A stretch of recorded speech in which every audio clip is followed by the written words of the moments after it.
সকাল সকাল ঘুম থেকে উঠে স্নান করে নিয়ে নিলাম। আর স্নান করে আমরা দুই জায়গায় দুইটা শাড়ি পরে নিছি।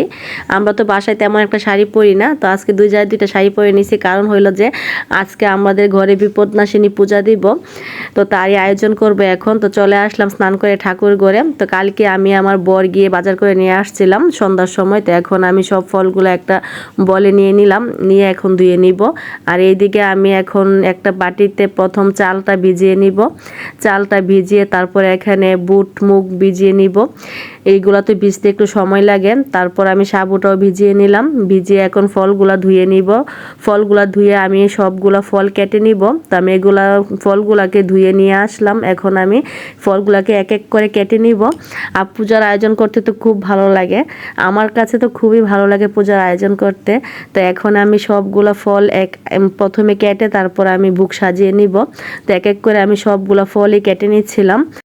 প্রত্যেক বছরই নতুন সনে দেখা যায় আরও আগেই আমি পূজাটা দিয়ে দিই, প্রথম সপ্তাহে পূজাটা দিয়ে দিই, কিন্তু এবার দেরি হয়ে গেছে। তো ভাবলাম যে আজকে মঙ্গলবার পূজাটা দিয়ে দিই। আর এই ব্লগটা ছিল আসলে মঙ্গলবার বিপদনাশিনী পূজা দিলাম। শনি কিংবা মঙ্গলবারই আমরা এই পূজাটা করে থাকি। বিপদনাশিনী পূজাটা মানে শনি মঙ্গলবারই করা হয়।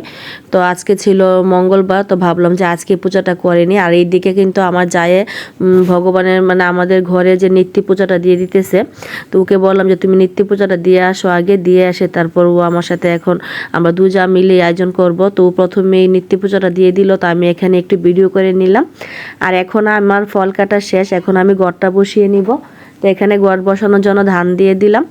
ধান দিয়ে এখন আমি গড়টা বসিয়ে দিব। আর গড়টা সুন্দর করে ফুল দিয়ে সাজিয়ে নেওয়া হয়েছে। আর ওইখানে আমিও 5 জাতের ফুল দিয়ে গড়টা সুন্দর করে সাজিয়ে নিয়েছি। নিয়ে এখন গড়টা জোগাড় দিয়ে আমরা বসিয়ে দিব। তো আমি আর আমার ছোটো যা জোগাড় দিয়ে গড়টা বসিয়ে দিলাম। তো আমার কাছে তো খুবই ভালো লাগতেছে, পূজার আয়োজন করতে আসলে ভালো লাগে। তো আমরা দুই যা মিলে আমরা সুন্দর করে পূজার আয়োজন করছি। তো এখন গড়টা বসিয়ে দেওয়ার পর এখন সব ভোগ দিয়ে দিব, সাজিয়ে দিব। আর গটের উপর একটা পানও দেওয়া হয়েছে, এই পানটাই নদীতে ভাসানো হবে। আমার শাশুড়িদের নিয়ম এরকমই, পান ভাসানো হয়। তো আমি সুন্দর করে ভোগটা সাজিয়ে দিলাম, দিয়ে এখন পূজা শুরু করব। তো এখানে সব রকমের ভোগ দিয়ে দিলাম, তারপর 5টা পান তেল সিন্দুর সব কিছু নিয়ে নিয়েছি। আর এদিকে এখন পূজা শুরু করে দিয়েছি। এটাকে উসুলকা বলে। তো পূজার উসুলকা দিয়ে এখন আমি মাকে প্রণাম করে নিব। তো মাকে প্রণাম করে এখন আমি বিপদনাশিনী পাঁচালি পড়ব।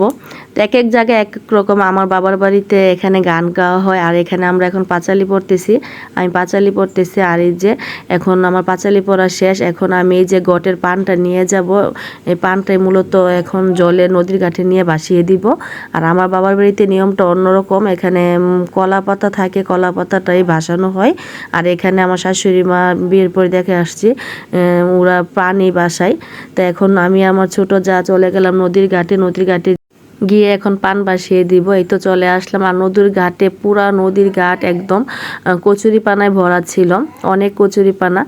তো আমি এখন নেমে এখানে যে নিয়মগুলো এগুলো এখন করে নিব। পান বাতাসা মিষ্টি এগুলা বাসিয়ে দিব এখন। তো যাই হোক, ভিডিওটা এই পর্যন্তই শেষ করে দিব। যদি আমার ভিডিওটা ভালো লাগে তাহলে তো প্লিজ লাইক কমেন্ট শেয়ার করে আমার পাশেই থাকবেন। আপনাদের ভালোবাসা এবং সহযোগিতায় আমি আরও অনেক দূর এগিয়ে যেতে চাই। যদি আপনারা পাশে থাকেন তাহলে তা সম্ভব হবে। দেখা হবে নতুন আরও একটি ব্লগ ভিডিওতে। সেই পর্যন্ত সবাই ভালো থাকবেন, সুস্থ থাকবেন। Tata, bye bye.